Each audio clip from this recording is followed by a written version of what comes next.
মেয়েরা আমরা the night train at Deoli পড়ছিলাম। আগের ভিডিওটাতে আমি ফোন এসে গিয়েছিল বলে মাঝখানে কেটে গিয়েছিল, আবার শুরু করছি। It marked the beginning of the heavy jungles of the Indian Terai. এইটা চিহ্নিত করত, দেওলি চিহ্নিত করত ভারতীয় তরাই অঞ্চলের ঘন জঙ্গলকে। অর্থাৎ এখান থেকেই, এই দেওলি থেকেই ভারতীয় তরাই অঞ্চলের ঘন জঙ্গল শুরু হতো, বিগিনিং শুরু হতো। The train would reach Deoli at about 5 in the morning. ট্রেনটা দেওলি স্টেশনে গিয়ে পৌঁছতো সকালবেলা 5টার সময়, অর্থাৎ ভোরবেলা 5টার সময় দেওলিতে পৌঁছতো। When the station would be dimly lit with electric bulbs and oil lamps. যখন স্টেশনটা আলোকিত থাকতো অত্যন্ত অস্পষ্টভাবে, ডিমলি লিট অর্থাৎ অস্পষ্টভাবে আলোকিত থাকতো বৈদ্যুতিক বাল্ব এবং লণ্ঠনের আলোয়। অস্পষ্টভাবে বা মৃদু আলোকিত থাকতো। অয়েল ল্যাম্পস মানে তেলের বা লণ্ঠনের আলো। এখানে অয়েল ল্যাম্পস বলতে লণ্ঠন বোঝানো হচ্ছে, লণ্ঠনে তেল ভরেই সেটা জ্বালানো হয়। And the jungle across the railway tracks would just be visible in the faint light of dawn. এবং যে জঙ্গলটা ছিল রেলওয়ে ট্র্যাকের উল্টো দিকে বা রেল লাইনের উল্টো দিকে, রেলওয়ে ট্র্যাক মানে রেল লাইনের উল্টো দিকে, সেটা কেবলমাত্র দেখা যেত বা দৃশ্যমান হতো হালকা একটা ভোরের আলোয়। ডন মানে ভোরবেলা, ফেন্ট মানে খুবই অস্পষ্ট, মৃদু আলো। মৃদু যে ভোরবেলার আলো, সেই মৃদু বা ক্ষীণ আলোয় দেখা যেত উল্টো দিকের, রেল লাইনের উল্টো দিকের জঙ্গলটা। Deoli had only lone platform. দেওলিতে একটাই ছোট ফাঁকা স্টেশন ছিল, একটা মাত্র প্ল্যাটফর্ম ছিল ফাঁকা, লোন প্ল্যাটফর্ম একটাই। An office for the station master, station মাস্টারের একটা অফিস ছিল। অ্যান্ড এ ওয়েটিং রুম, একটা অপেক্ষার ঘর ছিল বা বসার ঘর ছিল, যেখানে অপেক্ষা করা যায়, বিশ্রাম কক্ষ। The platform boasted a tea stall, a fruit vendor and a few stray dogs. প্ল্যাটফর্মটায় গর্ব করার মতো কি কি ছিল দেখো। বোস্ট মানে গর্ব করা, বোস্টেড অর্থাৎ বলার মতো ছিল বা গর্ব করার মতো ছিল একটা চায়ের দোকান, এক ফল বিক্রেতা, and a few stray dogs কিছু ভবঘুরে কুকুর, নট মাচ এলস আর তেমন বেশি কিছু নয়। Because the train stopped there for only 10 minutes before rushing on into the forests. কারণ ট্রেনটা দেওলিতে থামতো কেবলমাত্র 10 মিনিটের জন্য, এবং তারপরে কোথায় ছুটে চলতো? জঙ্গলে। অর্থাৎ জঙ্গলের মধ্যে দিয়ে যে রেল লাইন চলে গেছে, সেই রেল লাইনে ছুটে চলার আগে ট্রেনটা দেওলি স্টেশনে 10 মিনিট দাঁড়াতো। Why it stopped at Deoli, কেন ট্রেনটা দেওলিতে দাঁড়াতো? আই ডোন্ট নো, আমি জানি না। নাথিং এভার হ্যাপেন্ড দেয়ার, সেখানে কিছুই ঘটতো না, মানে কখনো কিছুই ঘটেনি। Nobody got off the train, কেউ ট্রেন থেকে নামতো না। অ্যান্ড নোবডি গট ইন, কেউই ট্রেনে উঠতো না। গট অফ মানে নামা, গট ইন মানে ওঠা। There were never any coolies on the platform, প্ল্যাটফর্মে কোনো কুলিও থাকতো না। But the train would halt there a full 10 minutes, কিন্তু ট্রেনটা সেখানে দাঁড়াতো সম্পূর্ণ 10 minute. And then a bell would sound, তারপরেই একটা বেল বাজতো। The guard would blow his whistle, guard তার বাঁশি বাজাতো। And presently Deoli would be left behind and forgotten, তারপরে দেওলি পেছনে পড়ে থাকতো। অর্থাৎ ট্রেন জঙ্গলের রাস্তা দিয়ে ছুটে চলতো এবং সবাই তার কথা ভুলে যেত, forgotten. I use to wonder what happened in Deoli, আমি খুব জানতে ইচ্ছে, মানে আমি খুব ভাবতাম। আই ইউজ টু ওয়ান্ডার, আমি খুব অবাক হয়ে ভাবতাম যে কি ঘটেছিল দেওলিতে। বিহাইন্ড দ্য স্টেশন ওয়ালস, অর্থাৎ আমি খুব ভাবতাম যে ওই দেওলিতে কি ঘটতো, ওই স্টেশনের পাঁচিলগুলোর ওপাশে দেওলিতে কি ঘটতো সেটা আমার খুব জানতে ইচ্ছে করতো বা আমি খুব ভাবতাম। I always felt sorry for that lonely little platform, আমি সবসময় ওই ফাঁকা ছোট নিঃসঙ্গ প্ল্যাটফর্মটির জন্য খুবই দুঃখিত বোধ করতাম। And for the place that nobody wanted to visit, এবং এমন একটা জায়গা যেটা কেউই তার দর্শন করতে চায় না বা কেউই সেখানে যেতে চায় না। I decided that one day I would get off, আমি সিদ্ধান্ত নিয়েছিলাম যে একদিন আমি ওই স্টেশনটাতে নামবো। Get off the train at Deoli, দেওলির স্টেশনে নামবো। And spend the day there, এবং সারাদিন সেখানে কাটাবো, just to please the town, কেবলমাত্র ওই শহরটাকে খুশি করার জন্য। আই ওয়াজ 18, আমার বয়স ছিল তখন 18।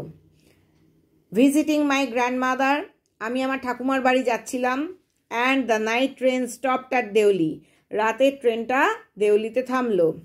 আ girl came down the platform, একটা মেয়ে প্ল্যাটফর্ম ধরে এগিয়ে এলো। সেলিং বাস্কেটস, সে ঝুড়ি বিক্রি করছিল। ইট ওয়াজ এ কোল্ড মর্নিং, এটা ছিল একটা ঠান্ডা ভোরবেলা। সেই তোমরা তো এর আগে পড়লে যে ভোর 5টার সময় ট্রেনটা থামতো দেউলিতে, এটা ছিল একটা শীতের ভোরবেলা। And the girl had a shawl thrown across her shoulders, এবং মেয়েটার পরনে ছিল একটা শাল, আড়াআড়িভাবে তার কাঁচ দিয়ে দেওয়া ছিল বা জড়ানো ছিল। হার ফিট ওয়ার বেয়ার, তার পাগুলো ছিল খালি। And her clothes were old, তার পরনের জামা কাপড় ছিল পুরনো। But she was a young girl, কিন্তু সে ছিল একটি অল্প বয়সী মেয়ে। ওয়াকিং গ্রেসফুলি, খুব আভিজাত্যের সঙ্গে হাঁটছিল। অ্যান্ড উইথ ডিগনিটি, খুবই মর্যাদার সঙ্গে সে হাঁটাচলা করছিল, অর্থাৎ তার আকর্ষণীয় মার্জিত ভঙ্গিতেই সে, অভিজাত মার্জিত ভঙ্গিতেই সে হাঁটছিল। When she came to my window, যখন সে আমার জানালায় এলো, শি স্টপড, সে থেমে গেল।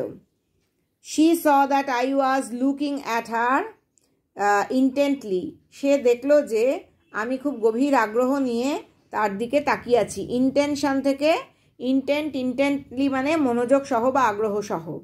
But at first she pretended not to notice, কিন্তু প্রথমে সে ভান করলো যে সে আমাকে লক্ষ্য করেনি।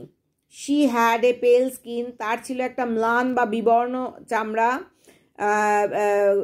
বিবর্ণ একটা ফ্যাকাশে মতো গায়ের ত্বক বা চামড়া। Set off by shiny black hair, set off মানে হচ্ছে ভারসাম্য রক্ষা করছিল তার সঙ্গে চকচকে কালো চুল, অর্থাৎ গায়ের রং বা গায়ের চামড়া বা গায়ের ত্বক ছিল ফ্যাকাশে বা বিবর্ণ, কিন্তু চুলটা ছিল অত্যন্ত চকচকে উজ্জ্বল কালো। অ্যান্ড ডার্ক, গভীর কালো। ট্রাবলড আইজ, উদ্বিগ্ন চোখ।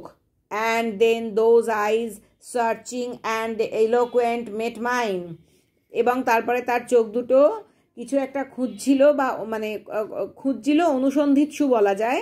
তার ওই কিছু একটা খুঁজে বেড়ানো চোখগুলো। অ্যান্ড ইলোকুয়েন্ট, এবং চোখগুলো ছিল অত্যন্ত বাংময়, কি চোখগুলো যেন কিছু বলতে চায়।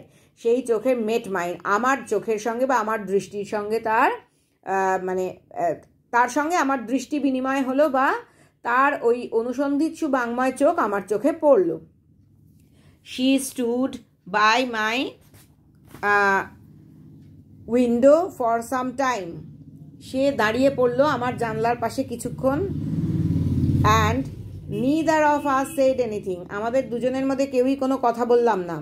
But when she moved on, কিন্তু যখন সে সেখান থেকে সরে গেল, মুভড অন মানে সরে যাওয়া। I found myself leaving my seat, আমি নিজেকে দেখতে পেলাম যে আমি আমার সিট ছেড়ে উঠে পড়েছি, অর্থাৎ আমি আমার সিট ছেড়ে উঠেছি। And going to the carriage door, এবং ট্রেনের দরজার দিকে এগিয়ে গিয়েছি। And stood waiting on the platform, এবং ট্রেন থেকে নেমে আমি প্ল্যাটফর্মে দাঁড়িয়ে অপেক্ষা করছি। লুকিং দ্য আদার ওয়ে, এবং অপেক্ষা করছি উল্টো দিকে তাকিয়ে। I walked across to the tea stall, আমি প্ল্যাটফর্ম পেরিয়ে, অর্থাৎ প্ল্যাটফর্মের উল্টো দিকে দোকানের দিকে এগিয়ে গেলাম। অ্যাক্রস মানে প্ল্যাটফর্মটা পুরোটা পেরিয়ে, মানে ট্রেনটা যেদিকে ছিল তার উল্টো দিকে ছিল টি স্টলটা, প্ল্যাটফর্মেই, কিন্তু আমি প্ল্যাটফর্ম দিয়ে হেঁটে টি স্টলটার দিকে বা চায়ের দোকানটার দিকে এগিয়ে গেলাম। Kettle was boiling over on a small fire, একটা কেটলিতে সেখানে জল ফুটছিল একটা ছোট আগুনের ওপর বা উনুনের ওপর। But the owner of the stall was busy, কিন্তু দোকানের মালিক অত্যন্ত ব্যস্ত ছিল। Serving tea somewhere on the train, চা বিক্রিতে, ট্রেনের মধ্যে চা বিক্রিতে ব্যস্ত ছিল, কারণ বিক্রেতা সেখানে ছিল না, কারণ সে সম্ভবত ওই ট্রেনের কোথাও একটা চা বিক্রি করছিল এবং তাতে ব্যস্ত ছিল। The girl followed me behind the stall, মেয়েটা আমাকে অনুসরণ করে দোকানের পিছনে এলো। Do you want to buy a basket, তুমি কি একটা ঝুড়ি কিনতে চাও? শি আস্কড, মেয়েটি জিজ্ঞাসা করলো। They are very strong, made of the finest cane, ঝুড়িগুলো খুবই শক্তপোক্ত, সব থেকে ভালো বেতের তৈরি। নো আই সেড, আমি বললাম না। I don't want a basket, আমি কোনো ঝুড়ি কিনতে চাই না। We stood looking at each other for what seemed a very long time, আমরা একে অপরের দিকে তাকিয়ে অনেকক্ষণ দাঁড়িয়ে রইলাম। And gave her a rupee, and she said, এবং তারপর মেয়েটা বলল, are you sure you don't want a basket, তুমি কি নিশ্চিত যে তুমি ঝুড়ি কিনতে চাও না? All right, give me one, ঠিক আছে আমাকে একটা দাও। আই সেড, আমি বললাম। And I took the one on top, সবচেয়ে ওপরে যে ঝুড়িটা ছিল সেটা নিলাম। And gave her a rupee, তাকে একটা টাকা দিলাম। Hardly daring to touch her fingers, কিন্তু আমি তার আঙুলগুলো স্পর্শ করার বা ছোঁয়ার সাহস দেখালাম না। হার্ডলি মানে প্রায় না, মানে ডেয়ারিং মানে সাহস করা, আমি তার আঙুলগুলো স্পর্শ করার বা ছোঁয়ার সাহস দেখালাম না। As she was about to speak, সে যখন কথা বলে উঠতে যাচ্ছিল, the guard blew his whistle, guard তার বাঁশি বাজিয়ে দিল। শি সেড সামথিং, সে কিছু একটা বলল, but it was lost in the clanging of the bell, কিন্তু তার কথাটা হারিয়ে গেল ওই বেলের আওয়াজে বা ঝনঝন শব্দে। ক্ল্যাঙ্গিং মানে ঝনঝন আওয়াজ।